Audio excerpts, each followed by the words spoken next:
चले हुए नानी पोडियम के पीछे से नजर आ रहा हूँ।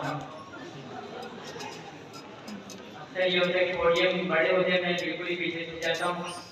तो जो सामने होता है शिकायत करते हैं कि ऑडियो वाले में वीडियो नहीं आ रहा।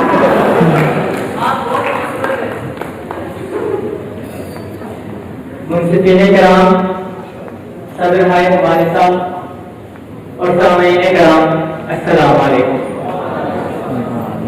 तकरीर के बाकायदा आगाज से पहले हिकमतों दानाई से भरपूर एक शिकायत आप लोगों के गोश गुजार करना चाहूंगा। एक दफा एक फिलासफर ने एक बच्चों से पूछा कि क्यों ना मैं तुम्हें वो 3 काम बता दूं जिन्हें करने से तुम हमेशा खुश, तंदुरुस्त और फायबुल बार रहोगे। बच्चों ने कहा नहीं।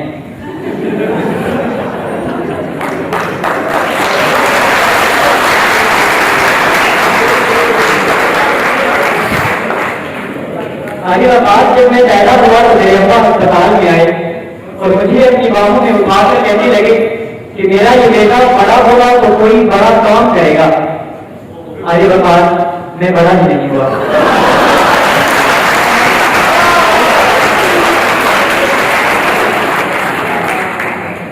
आगे बात उसी अस्पताल की बात है कि मैं पंखुड़े में पड़ा हुआ था कि यकायक जिंदगी की महक मेरे नथनों से टकराने लगी।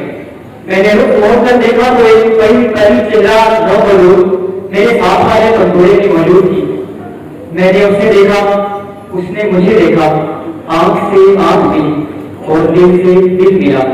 दिलों के तार जुड़े, उसके लब हिले और जज्बात को आवाज का रूप मिला और उसने अपनी खूबसूरत, सुरीली, मधुर और नगमगियत से भरपूर आवाज में कहा, ओए।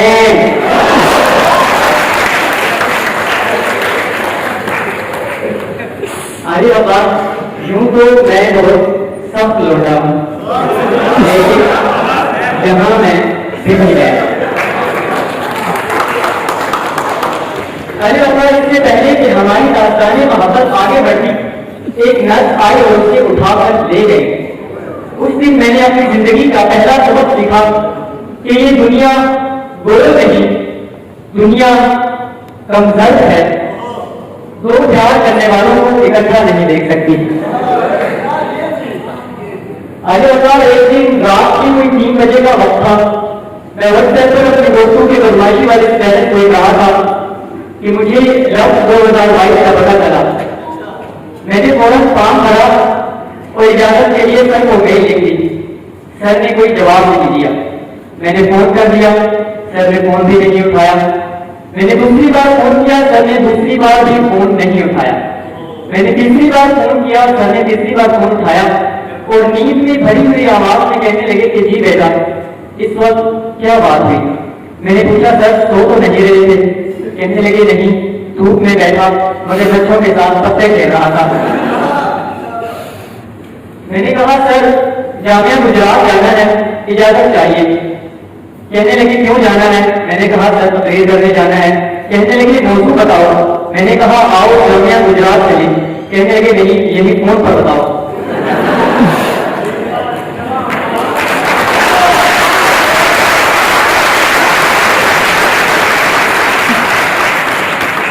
मैंने कहा, सर मौजूद ये है कि आओ जामिया गुजरात चले।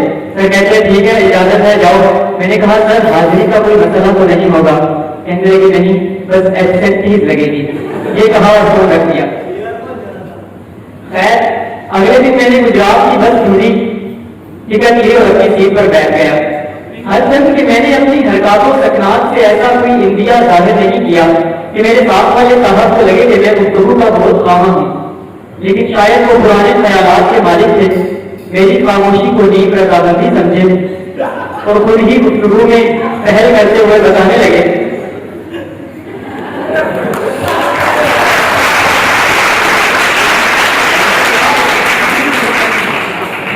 कि मेरा नाम अजमल है। मैंने कहा, कोई बात नहीं, आप छोटे थे, आपके वालिदैन ने रख दिया, आपसे राय नहीं ली, आपका कोई कसूर नहीं।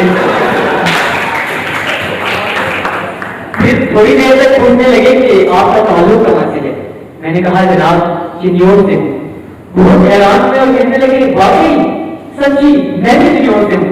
और फौरन से मुझे बगलगीर हो गए और तो मैं उनकी बातों के हिसाब से लेता हुआ ये सोचने लगा कि इन साहब को ये यकीन क्यों नहीं आ रहा कि दो लोग एक ही शहर से हो सकते हैं।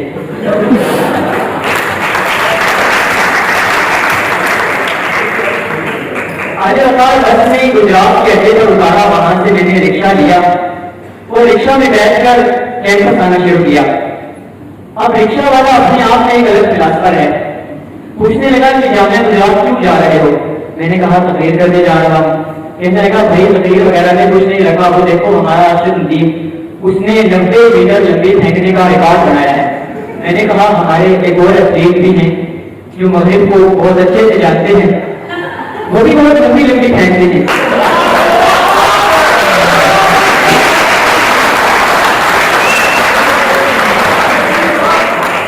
लेकिन उन्हें उस किस्म की पहचान नहीं मिलती। कहने लगे ये अमेरिकी साजिश है। यहाँ पर कैंपस के बाहर उतर कर मैंने उससे 500 का नोट दिया। वो सोच रहा था कि 400 वापस करेगा, लेकिन तो 300 तो करेगा ही। उसने 1 रुपया भी वापस नहीं किया। मैंने उनसे पूछा कि अड्डे से कैंपस तक का फासला 15 किलोमीटर है, इसका किराया 500 है।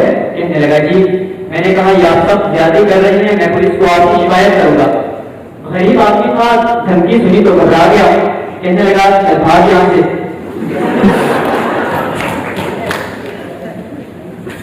उस दिन मैंने जिंदगी का तीसरा सबक सीखा। तीसरा सबक ये कि रिक्शा में बैठने से पहले किराया तय कर लेना चाहिए। आगे बताओ मैंने जिंदगी में टोटल 3 सबक सीखे हैं। पहला सबक ये कि दुनिया गोल नहीं, दुनिया का मजहब है कि दो प्यार करने वालों को इकट्ठा नहीं देख सकती।